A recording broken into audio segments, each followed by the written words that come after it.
ಈ ವರ್ಗೀಕರಣ ವಿಷಯದಲ್ಲಿ ನಾವೆಲ್ಲ ಕನ್ಸೆನ್ಸಲ್ಲಿ ಮಾಡಿ 101 ಜಾತಿಗಳಿದೆ. ನಾವೆಲ್ಲ ಒಟ್ಟಾಗಿ ಸೇರಿ ಇದನ್ನು ತೀರ್ಮಾನ ಮಾಡಬೇಕು. ದತ್ತಾಂಶ ಕಂಡುಹಿಡಿಯಬೇಕು. ದತ್ತಾಂಶ ಯಾವ ರೀತಿ ಕಂಡುಹಿಡಬೇಕು, ವೈಜ್ಞಾನಿಕವಾಗಿ ಅದನ್ನು ಅಧಿಕಾರಿಗಳು ಮಾಡಬೇಕಾಗ್ತದೆ. ಅದನ್ನು ಯಾವ ರೀತಿ ಮಾಡಬೇಕು ಅನ್ನೋದಕ್ಕೆ ನಾವೆಲ್ಲ ಒಟ್ಟಿಗೆ ಸೇರಿದ್ದೀವಿ.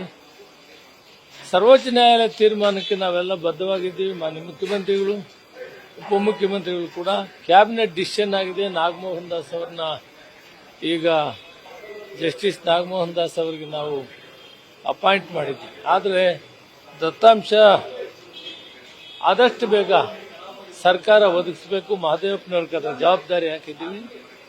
ನಾವು ಸೇರಿದ ಮೂಲ ಉದ್ದೇಶ ನಾವೆಲ್ಲ ಒಟ್ಟಿಗೆ ಯಾರ್ಯಾರಿಗೆ ಏನು ಬರಬೇಕು ಆ ಜನಸಂಖ್ಯೆ ಆಧಾರಿತವಾಗಿ ಹಂಚಿಕೊಂಡು ಇದನ್ನು ಫೈಸಲು ಮಾಡಿಕೊಳ್ಬೇಕು ಅನ್ನೋದೇ ಮೂಲ ಉದ್ದೇಶ. ಮತ್ತು ಗ್ರಾಮ ಪಂಚಾಯತಿ, ತಾಲೂಕು ಸಮಿತಿ, ಜಿಲ್ಲಾ ಪರಿಷತ್ ಚುನಾವಣೆಗಳು ಬರ್ತದೆ. ಅದರಲ್ಲಿ ನಾವು ತಯಾರಾಗಬೇಕು ಅನ್ನೋ ವಿಷಯ ಬಹಳ ಮುಖ್ಯವಾಗಿ ಮಾತಾಡಿದ್ದೀವಿ. ಸೀಟುಗಳು ಕೇಳೋ ವಿಷಯ ಅಲ್ಲ, ಎಲೆಕ್ಷನ್ ನಾವು ತಯಾರಾಗಬೇಕು, ಒಳ್ಳೆ ಕಾರ್ಯಕ್ರಮಗಳು ಕೊಟ್ಟಿದ್ದೀವಿ ಅಂತ ಹೇಳಿದ್ದೀವಿ. ಅದರ ಜೊತೆಗೆ ಇವಾಗ ಇದರದ್ದು ಮುಖ್ಯವಾಗಿ ವರ್ಗೀಕರಣದ ಬಗ್ಗೆ ನಮ್ಮ ಕೆಲವು ಹೋರಾಟ ಸಮಿತಿಗಳು ಸತ್ಯಾಗ್ರಹ ಮಾಡ್ತಾರೆ, ಹೋರಾಟ ಮಾಡ್ತಾರೆ, ಪ್ರೆಸ್ಗೆ ಹೋಗ್ತಾ ಇದ್ದಾರೆ. 30 ವರ್ಷ ಹೋರಾಟ ಮಾಡಿದ್ದಾರೆ. 3 ದಿನಕ್ಕೋ 30 ದಿನಕ್ಕೋ 3 ತಿಂಗಳಕ್ಕೋ ನಾವು ಮಾಡೋದಕ್ಕೆ ಕಾತರವಾಗಿ ಸರ್ಕಾರ ಕೆಲಸ ಮಾಡ್ತಾ ಇದೆ. ಅವ್ರಿಗೇನು ಮನವಿ ಮಾಡ್ತೀನಿ ಅಂದ್ರೆ ಸ್ವಲ್ಪ ಸಮಾಧಾನವಾಗಿರಿ, ಆದಷ್ಟು ಬೇಗ ಮಾಡ್ತೀವಿ. ಸರ್ವೋಚ್ಚ ನ್ಯಾಯಾಲಯ ತೀರ್ಮಾನ ಕೊಟ್ಟಿರುವಾಗ ಯಾರೂ ತಡೆಯಕ್ಕಾಗೋದಿಲ್ಲ. ಸರ್ಕಾರ ಬದ್ಧವಾಗಿದೆ. ಅದುವರೆಗೂ ಸ್ವಲ್ಪ ಸಮಾಧಾನವಾಗಿ ಜವಾಬ್ದಾರಿಯಾಗಿರುವಂಥ ಮುಖ್ಯಮಂತ್ರಿಗಳನ್ನಾಗಲಿ, ಉಪಮುಖ್ಯಮಂತ್ರಿಗಳನ್ನಾಗಲಿ, ಮಹದೇವಪ್ಪನವ್ರನ್ನಾಗಲಿ, ಪರಮೇಶ್ವರ್ ಅವ್ರನ್ನಾಗಲಿ ಯಾರನ್ನು ಕೂಡ ವಿನಾಕಾರಣವಾಗಿ ಟೀಕೆ ಮಾಡೋದು ಬೇಡ. ಅವರೆಲ್ಲ ಒಟ್ಟಿಗೆ ಇದ್ದಾರೆ. ಈಗ ಅವರೇ ಲೀಡ್ ತಗೊಂಡು ಮಹದೇವಪ್ಪನವ್ರು ಮಾಡುವಂಥ ಕಾಲದಲ್ಲಿ ಅವ್ರನ್ನ ಮಾತಾಡೋದು ಸರಿ ಇಲ್ಲ. ಬೇಡಪ್ಪ ಮಾತಾಡೋದು ಯಾರನ್ನು, ಅದು ಬಿಟ್ಬಿಡಿ, ಸರ್ಕಾರ ಮಾಡ್ತೀವಿ, ನೀವು ಸಹಕಾರ ಕೊಡಿ, ಇಷ್ಟ ಹೇಳಿ.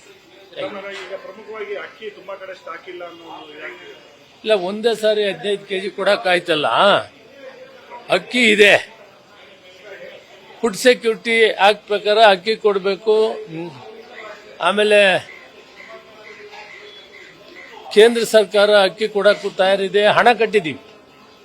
ಅಕ್ಕಿ ಬರೋದು ಟ್ರಾನ್ಸ್ಪೋರ್ಟೇಷನ್ ಸ್ವಲ್ಪ ಹಿಂದೆ ಮುಂದಾಗ್ಬೋದು. ನಾವು ಫೆಬ್ರವರಿಯಲ್ಲಿ 5 ಕೆಜಿ, ಈ ತಿಂಗಳಲ್ಲಿ 10 ಕೆಜಿ ಕೊಡಬೇಕಂತ ಏನು ನಿರ್ಣಯ ಮಾಡಿದ್ದೀವಿ. ಅದಕ್ಕೆ ಸಾಕಷ್ಟು ಹಣವನ್ನು ತುಂಬಿಸಿದ್ವಿ. ಈಗ ಫುಡ್ ಕಾರ್ಪೊರೇಷನ್ ಆಫ್ ಇಂಡಿಯಾ ಅವರು ಇದನ್ನ ನಮಗೆ ಒದಗಿಸಬೇಕು. ಮೊದಲು 5 ಕೆಜಿ ಇರ್ತಿತ್ತು, ಸರಾಗವಾಗಿ ನಡೆಸ್ತಾ ಇದ್ರು. ಸಡನ್ ಆಗಿ 15 ಕೆಜಿ ಅಂದಾಗ ಸಾಗಾಣಿಕೆ ಅದು ಇದು ಏರ್ಪೋರ್ಟ್ ಬಿಟ್ರೆ ಅಕ್ಕಿದು ತೊಂದರೆ ಇಲ್ಲ, ಹಣ ಕಟ್ಟಿದ್ದೀವಿ. ಮಾರ್ಚ್ 30 ಈ 15 ಕೆಜಿ ಏನು ಹೇಳಿದ್ದೀವಿ ಅದು ಪೂರ್ತಿ ಪ್ರಮಾಣ ಕೊಡ್ತೀವಿ. ಏಪ್ರಿಲ್ನಿಂದ 10 ಕೆಜಿ ಕಂಪಲ್ಸರಿ ಕೊಡ್ತೀವಿ. Thank you. ಟೈಮ್ ಸೆಷನ್ ನಡೀತದೆ ಸರ್. ಈಗ ಬಜೆಟ್ ಅಧಿವೇಶನ ಸ್ವಲ್ಪ ಸಂಪುಟ ಪುನರ್ರಚನೆ ಆಗುತ್ತೆ, ಸಿಎಂ ಬದಲಾವಣೆ ಅಂತ ಬಹಳಷ್ಟು ಚರ್ಚೆಗಳಾಗ್ತಿದೆ ಸರ್. ಮತ್ತೊಂದು ಕಡೆ ದಲಿತ ಸಮುದಾಯಕ್ಕೆ ಸಿಎಂ ಸ್ಥಾನ ಬೇಕು ಅನ್ನೋ ಒಂದು ಕೂಗು ಕೂಡ ಇದೆ. ಇವೆಲ್ಲ ಹೈಕಮಾಂಡ್ ಬಿಟ್ಟಿದ್ದು, ನಾವು ಅದರ ಬಗ್ಗೆ ಏನು ಮಾತಾಡೋಣ.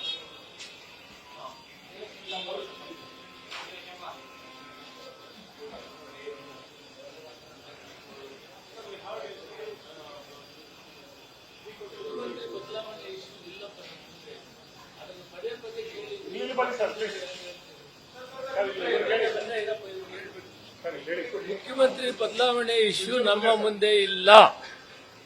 ಇವೆಲ್ಲ ವಿಷಯಗಳಿಗೂ ಉತ್ತರ ಹೇಳೋರು ಹೈಕಮಾಂಡ್ ಅವರು.